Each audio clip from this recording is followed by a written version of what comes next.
मंदिर is a place of rest और शमशान is the office of supreme power.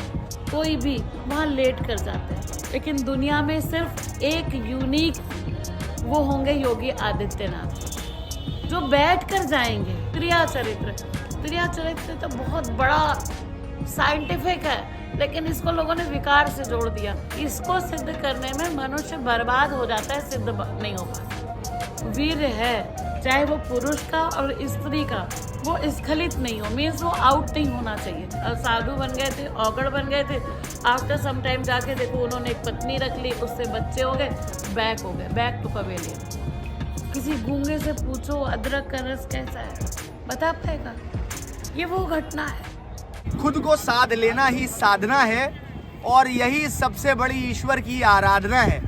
मेरा नाम है अभिषेक और आप देख रहे हैं मेरा चैनल वॉन्डर अभिषेक।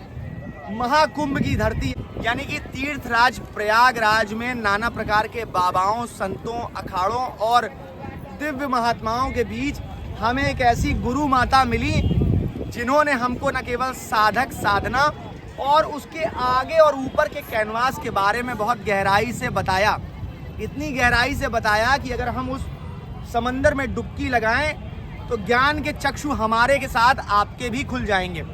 तो आज का सफर और आज की नजर महाकुंभ, डिजिटल महाकुंभ में उन्हीं माता जी के साथ। माता जी, ये क्लींग साधना पीठ ट्रस्ट जो है, इसमें क्लींग हम लोग मंत्रों में भी सुनते हैं, ट्रस्ट में भी नाम सुनते हैं, तो क्लींग का सही अर्थ क्या है, हम कैसे समझें? सिंप्लीफाई करके हमें बताइए। एक आम जो जनमानस है वो कैसे समझे क्लींग क्या होता है? क्लींग जो है वो राज विद्या है, राज मंत्र है। और क्लींग जो है वो बीज मंत्र है काली और कृष्ण का। और काली का बीज मंत्र, कृष्ण का बीज मंत्र क्लींग भी कहा गया है।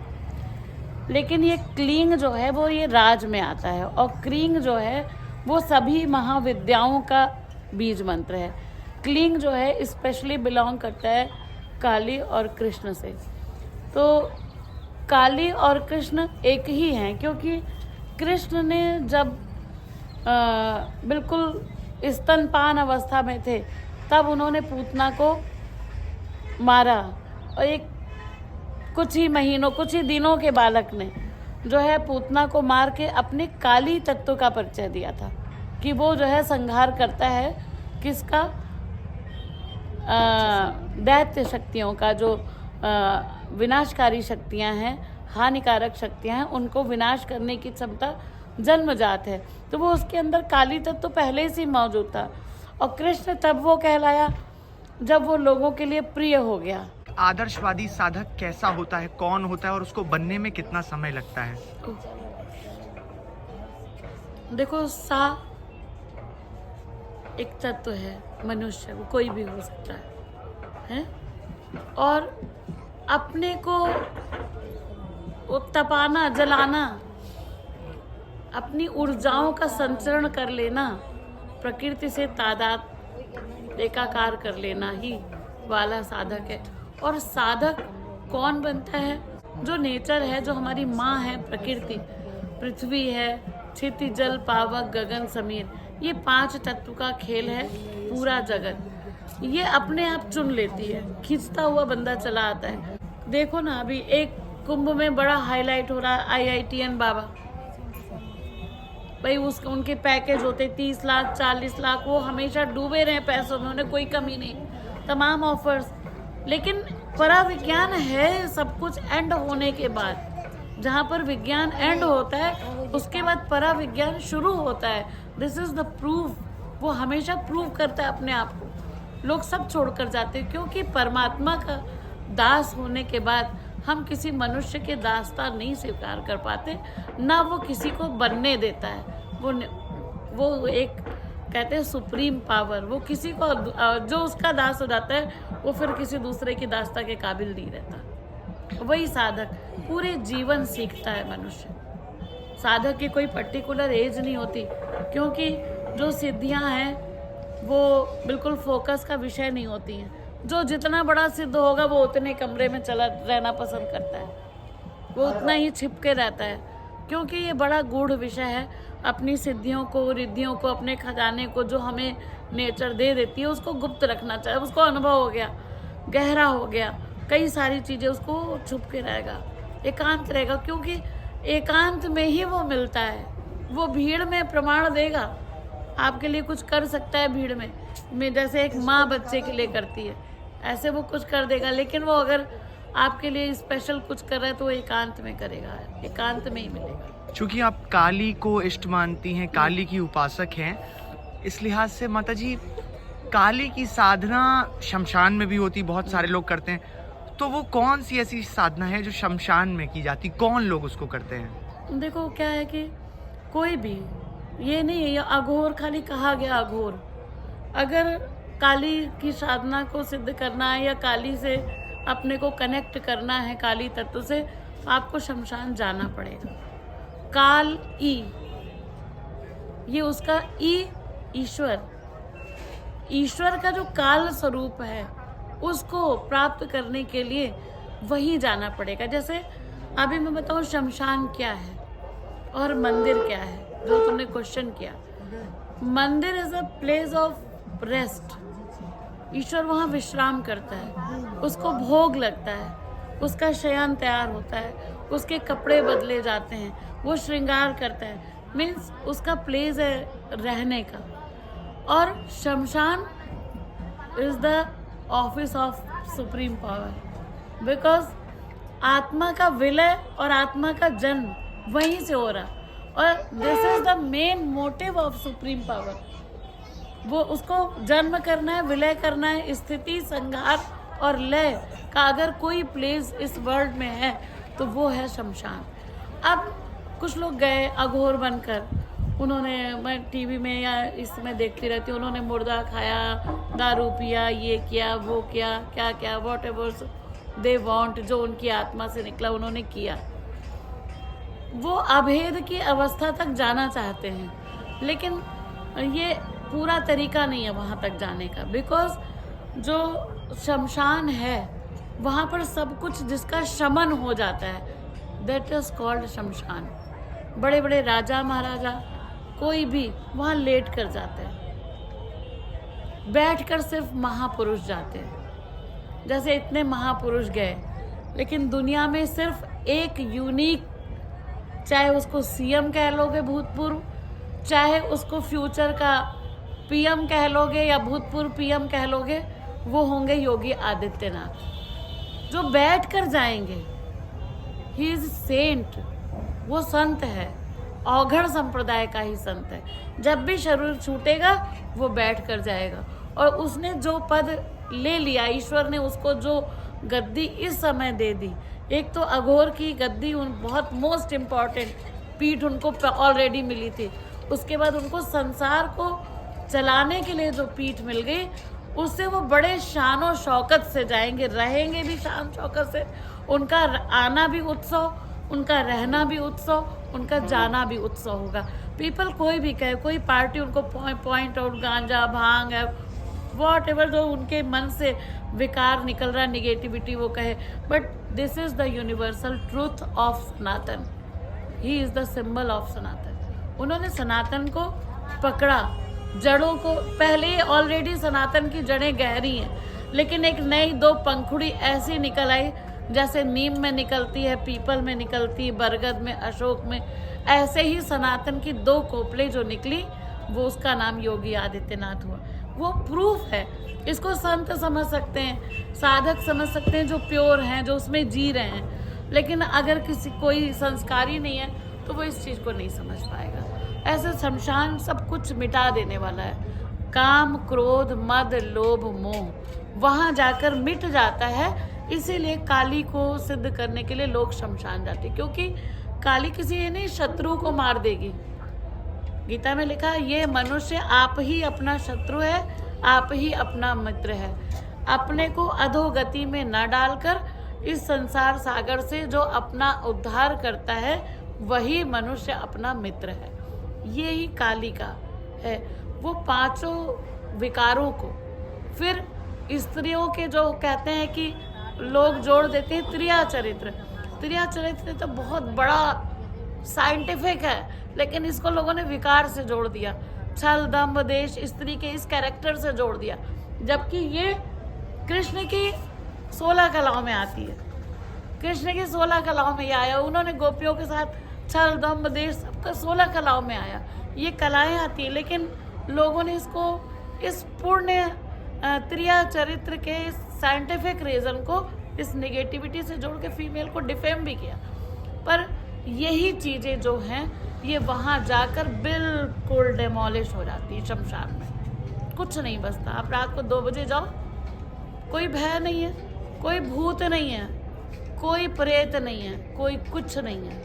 आप वहाँ जाइए, एकदम कूल पीस जो नेवर कहीं नहीं मिलता, वो वहाँ शमशान में मिलता है। अच्छा माता जी, जैसे काली, भैरव, इनके जो उपासक होते हैं वो जो बड़ी साधनाएं, बहुत प्रोफेशनल लेवल की, ऊंचे लेवल की सिद्ध साधनाएं करते हैं, वो मदिरा मकार होता है कोई, मकार होता है, पंच मकार, उसमें मैथुन से लेकर मदिरा, मत्स्य, है ना, तो वो जो होता है उसकी क्यों जरूरत पड़ती है?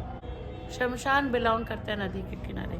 मछली कहते हैं कि बीफ, ये सब नाम लेते हैं, लेकिन मछली महामांस है, मनुष्य को भी खाती है, इसलिए मछली महामांस में आता है। इसलिए जो मनुष्य मछली खाता है वो अशुद्ध होता है, वो मनुष्य को भी खाता है ना। मछली में महामांस है। दूसरा आता है मदिरा, लोग सेवन करते। देखो सेवन का तो नहीं, मैं नहीं मानती कि सेवन करना चाहिए। सेवन ना करने के भी रहस्य हैं, वो नहीं करेगा फिर भी सिद्ध होगा, लेकिन उसको मैं फोकस नहीं कर सकती। दिस इज द बहुत सुप्रीम पावर की वो चीज़ें हैं, हम उसको करके बिना पिए भी अपने इष्ट को अपने सामने प्रकट कर सकते हैं। फिर है मत्स्य मदिरा, फिर हो गया मांस मदिरा मत्स्य। मत्स्य है लोग बलि देते हैं अपने इष्ट को, कि जो उसका एक स्पेशल फूड है। नदी के किनारे क्या मिलता है? मछली, बस, तो वो उसको वो देते हैं और उससे बहुत सारी क्रियाएं करते हैं। महामांस में आके हर प्रकार के मांस उसमें पाए जाते हैं। मैथुन जो है, देखो इसके वैज्ञानिक रहस्य हैं। जैसे मेल और फीमेल को अक्सर लोग मैथुन से जोड़ लेते हैं, पर इसको सिद्ध करने में मनुष्य बर्बाद हो जाता है, सिद्ध नहीं हो पाता। क्योंकि इसको सिद्ध करने का रीज़न है कि जो वीर है, चाहे वो पुरुष का और स्त्री का, वो स्खलित नहीं हो, मीन्स वो आउट नहीं होना चाहिए, उस पर वो कंट्रोल कर ले। जब वो कंट्रोल करता है तो वो सहस्त्रार में जाके प्रवेश कर जाता है, और जब सहस्त्रार में प्रवेश करता है तो सहस्त्रार में जो एक डिबाउन बाउल है उसमें जाके वो अमृत बन के टपकता है, तो तब जाके वो सिद्ध होता है। लेकिन ह्यूमन में 99.9% तो आउट हो जाते हैं, इसलिए वो सिद्ध की जगह बर्बाद हो जाते हैं। फिर आप जाके देखो, हम गए थे साधु बन गए थे, औगड़ बन गए थे, आफ्टर सम टाइम जाके देखो उन्होंने एक पत्नी रख ली, उससे बच्चे हो गए, बैक हो गए, बैक टू पवेलियन। ये आपको देखने को मिलेगा। इसका भी मैं रीज़न बता रही हूँ, क्योंकि जब हम इस क्षेत्र में आगे उतरते हैं तो हमें बहुत अकेले चलना, जस्ट लाइक बहुत टफ है, टू मच टफ। मैं सब अगल बगल फीमेल्स रखती हूँ, मेरे खाने में, सोने में, हर जगह चारों ओर फीमेल्स हैं। इनको भी बर्दाश्त करना, इनकी जो 16 कलाएं वो कम नहीं है, कब कौन सी प्रकट हो जाए, कब ये क्या कर डालें, लेकिन फिर भी मेरे साथ कंट्रोल में होती हैं। क्यों होती हैं? क्योंकि इष्ट को साथ लेकर अगर हम चलते हैं तो ये पावर्स कंट्रोल में रहेंगे। अब वो जब गिरा गिरा के बर्बाद हो गए, जब उनके अपने ही बुढ़ापे आ गए और सामने वाला भी बूढ़ा हो गया, तो जस्ट लाइक गृहस्थ वो जीवन जी के और पश्चाताप का जीवन जीते हैं वो। क्यों? वो जिस एक जोश और उत्साह के साथ प्रवेश उन्होंने किया था वो उनको हासिल नहीं होता। फिर भी कुछ छोटी मोटी चीज़ें ईष्ट जो है वो देता है, किसी को खाली नहीं रखता। उसके ज़रिए से वो अपना सब काम, छोटी छोटी चीज़ें, सिद्धियाँ ऐसे घूम रही हैं अमूमन सब आदमियों में, वो उनको मिल जाती हैं, जिससे वो 4 लोग उनके पास आते हैं या वो नदी के किनारे हैं तो एक जीवंतता का वो प्रमाण है, तो उनकी सारी चीज़ें पूरी होती हैं इस प्रकार से। लेकिन जो मैथुन है, बिना मैथुन किए भी अगर हम दूसरा वे जो है अपने शरीर की शक्तियों को क्योंकि हर स्त्री में शिव है और हर पुरुष में जो है शक्ति है। अपने ही भीतर की शक्ति को जागृत कर लेना ही साधना है, वही ओरिजिनल साधक है। जो किसी का बैसाखी लेके चल के हम सिद्ध हो जाएंगे, नेवर, कभी नहीं सिद्ध होंगे, क्योंकि बड़ा गूढ़ विषय है। हमें जो अनुभव हो रहा, जैसे जो ईश्वर पूर्ण ब्रह्म है, उसमें रिवर्स नहीं है। मनुष्य में रिवर्स है, रिपेयर है, लेकिन ईश्वर में रिवर्स एंड रिपेयर नहीं है। वो नित्य नवीन है, नया चल रहा है, उसको सब काम आदि अनंत अखंड इस विशेषताओं से वो नित्य नवीन है। तो उसको तो नित्य नया कार्य करना है, तो रिपेयर कैसे करेगा? इसलिए वो पीछे छूट जाते हैं। उसके पास हर चीज़ का सब्स्टिट्यूट है, वही करते हुए वो आगे बढ़ता है। और साधक को उसी वे में आगे, जब अपनी शक्तियों को जागृत करेगा तो उसी वे में वो आगे बढ़ेगा। वो नहीं करता, फिर वापस लौट जाता है, फिर वो सोचता है हम कहाँ गए थे, सब बेकार है, एक निगेटिविटी। लेकिन अगर हम देवी का पुष्प उठाकर उसको सूंघ कर और उसको ईशान में डाल देते हैं, दैट इज कॉल्ड मैथुन। ये ऐसी बहुत सारी ऐसी मदिरा से संबंधित, मान से बहुत सारी ऐसी सूक्ष्म क्रियाएं हैं जिनको हम करके शमशान में बैठ के बिंदास बिना किसी नशे के बहुत अच्छे से सिद्धियां कर ही नहीं सकते।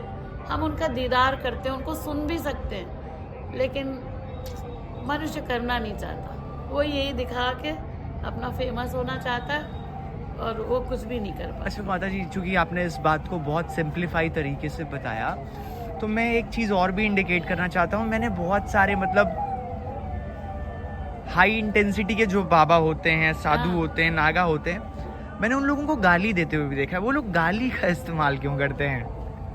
अच्छा, गाली का तो ये होता है कि जैसे उग्र साधना जो करते हैं तो वो उग्र हो जाते हैं। उनको जो इंसान आ रहा है, सपोज वहाँ से कोई आ रहा है, तो उसकी बॉडी लैंग्वेज से उन्हें एवरीथिंग मतलब वो पूरा पता लग जाता है कि फला बंदा कैसा है, स्कैन कर लेते हैं। हाँ, सब कुछ। जैसे अभी ये कंबल वाला था, ये कैसे मुंह चुरा के चला गया ना, कि मैंने इसके वीक पॉइंट को तुरंत पकड़ा। हमें मतलब कुंडलिनी की थोड़ी सी मतलब शॉर्ट में, ब्रीफ में ABCD समझा दीजिए कि कुंडलिनी क्या होती है, उसे जागृत कैसे है, और खासकर फॉरेनर्स का मतलब पिछले कुछ सालों में मैंने देखा है तंत्रा कुंडलिनी को जागृत करने के पीछे बहुत ज़्यादा क्रेज रहा है। अब देखो क्या है कि जो मेडिटेशन है, ध्यान योग, लोग कहते हैं कि ध्यान करते हैं। ध्यान क्या करते हो? क्या ध्यान करो जरा, कर पाओगी? देखो बोल रही नहीं कर पाएंगे। ध्यान कर पाएंगे? तुरंत करिए ध्यान, नहीं हो पाएगा। ध्यान देते हैं, किस पर ध्यान देना है?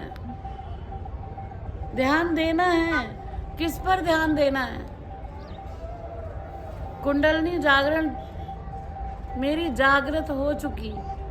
दिस इज द घटना है, एक बहुत बड़ी कायाकल्प होने की घटना, अपने अंदर आमूल चूल परिवर्तन, नए जन्म की घटना का नाम कुंडलिनी है। आप मेडिटेशन करते रहो, 9 दिन में, 9 वर्ष में, 9 पल में, 9 घटी में, 9 वर्ष में, 90 वर्ष में, ऐसे करके कभी 9 के अंक में वो जागृत होती है। आप 9, मेरी 9 वर्ष में जागृत हुई थी, और 9 वर्ष में कंटिन्यूअस में 10 बजे से, नाइट के 10 बजे से लेकर, और मैं नाइट के 2 बजे तक करती थी। 1-2 घंटे सोती थी, फिर मॉर्निंग में 3 से 6। कैसे पता चलता है कि जागृत हो गई है? वही तो, वही बात है। जो गूंगे रस को, किसी गूंगे से पूछो अदरक का रस कैसा है, बता पाएगा?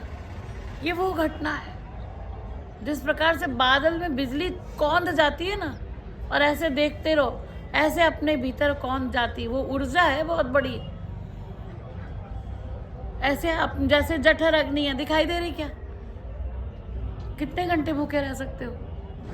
1 दिन 2 दिन, फिर भी बहुत रह लिए। ऐसे लोग हैं, यहाँ चाय पिया, वहाँ चाय पिया, यहाँ खाया, वहाँ खाया, यहाँ खाया, वहाँ खाया। 3 बजे माता जी कुछ खाने को भूख लगी, धन्य हो प्रभु।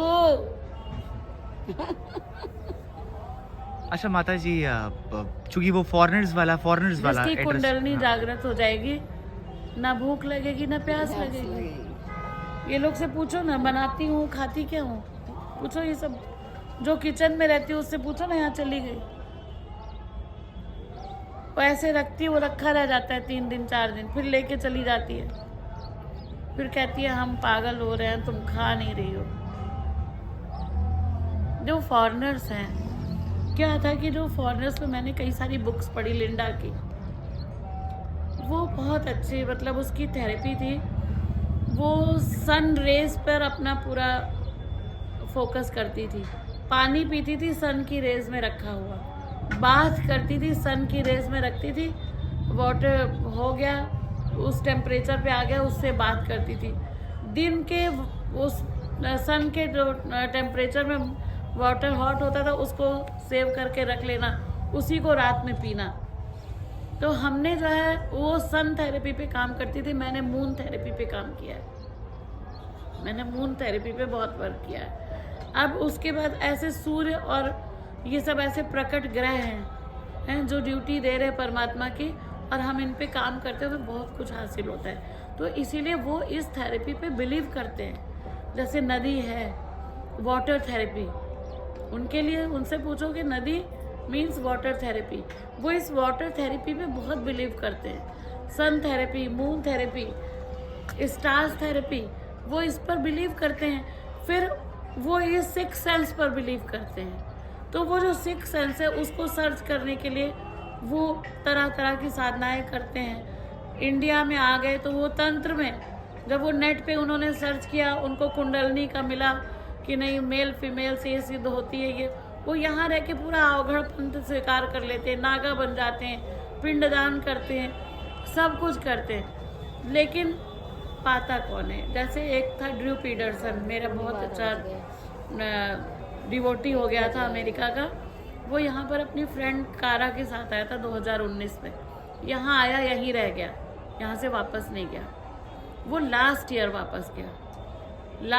वापस गया। इतनी लंबी यात्रा के बाद लास्ट ईयर उसने एक आइलैंड खरीदा वहाँ, और उसने कारा से शादी कर ली, और अपनी शादी का कार्ड मुझे भेजा।